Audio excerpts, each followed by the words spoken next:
Hello guys, for today's video ako ay gumawa ng kinilaw na eggplant. Ganito ang gagawin ko guys pag maumay ako sa mga lagi na lang ginisang ulam or mamantikain. Kaya ito ang gagawin ko para pawala ng umay guys. So samahan niyo ako sa paggawa ng kinilaw na eggplant guys hanggang sa ako ay matapos.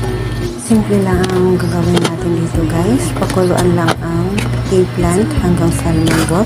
At pagkatapos ay hanguin at titimplahan na ng suka at lalagyan ng sibuyas. At yan lang guys ang gagawin natin. Yun lang ang kinilaw na eggplant. Masarap na siya guys. So kayo kung gusto nyo ganito, itry nyo na ang gawin itong kinilaw na eggplant. Masarap siya guys, promise.